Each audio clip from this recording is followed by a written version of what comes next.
thira mbeca icio gwa kahinda ka miaka kwa mwaka umwe uria ugiukite. Itanacoka na Maina oro undu umwe na Kevin mwena uyu wa studio aria ndi nao mwena uyu wa studio ndenda twambe tuthie mwe kwa mwe nginya kuria thingira-ini wa iregi kuria president aramukira riboti ya ruhonge rwa kuruirira ihoto cia umundu guku bururi-ini. Maina na aria othe makorirwo magikua kana kugurara na uria megugikorwo makirihwo. Uririkane president ni akiugite ati thirikari ni gukorwo ikiriha aria othe makwiriire thiini wa mĩrũrũngano o kwambĩrĩria mwaka wa 2017. Twambe tuthie imwe kwa imwe nginya kuria thingira-ini wa iregi.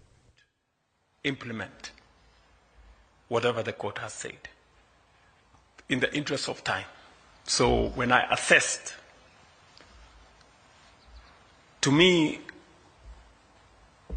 it didn't matter who did what, but it mattered to the victims and to the country that for once we try and resolve this issue. And I want to thank again Professor Makau, who came to consult with me, and we agreed with him that while it was okay for us to go to court and appeal, but we must also agree with the court, proceed with the process, so that Kenyans can for once know that we are committed to our word. This framework represents a major milestone in protecting the rights of those harmed during protests, advancing social reconciliation, providing redress for victims, and strengthening our democracy. As a demonstration of our commitment, we have already allocated Kenya shillings 2 billion towards compensation and reparation for those who have suffered verified harm arising from protests and unrest, including affected families, injured citizens, businesses lost, and law enforcement officers injured in the course of their duties. But let me be clear. This is, as has been said by many, the beginning of the journey, not the end.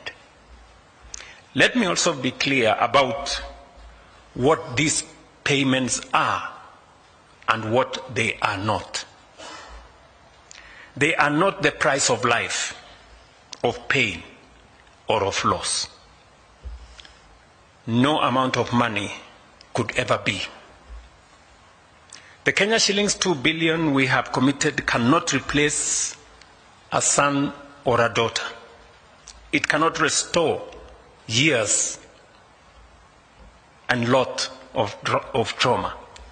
It cannot fully compensate a family, a trader, or a community for all that has been taken away from them.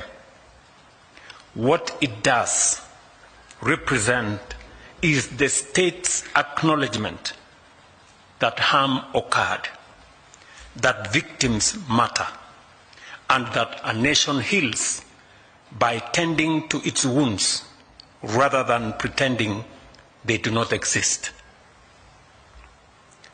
Nor is this redress a reward for violence, looting, criminality, or unlawful conduct. Neither should it be understood as a license for disorder on one hand, or excesses and violations of rights on the other. It is redress for harm suffered by citizens, an affirmation that the rule of law applies equally to everyone. And let no one mistake compassion for impunity. Compensation does not retire accountability. The law applies equally to the citizen and the officer, to the protester and the police. Where wrongdoing occurred, accountability must follow its proper course. I have come to see our country as a single body. It has many parts, and no two are alike. The hand is not the foot. The eye is not the ear. Yet all belong to one body and share one life. When a thorn pierces the foot, it is not the foot alone that suffers. The whole body stops to remove it. So it is with us. The young person injured in a protest, the trader who lost a lifetime's work to looting, the police officer hurt while keeping the peace, and the family mourning a loved one are not rival camps. They are all Kenyans. They are all part of one national body. When any one of them is wounded, Kenya is wounded. And a nation does not heal by choosing whose pain matters. It heals by acknowledging all suffering, pursuing justice for all, and committing itself to doing better. That is why this framework is only the beginning. The journey will be complete only when we achieve two other things. First, a comprehensive legal framework that fully operationalizes and protects the rights guaranteed under Article 37 of our Constitution.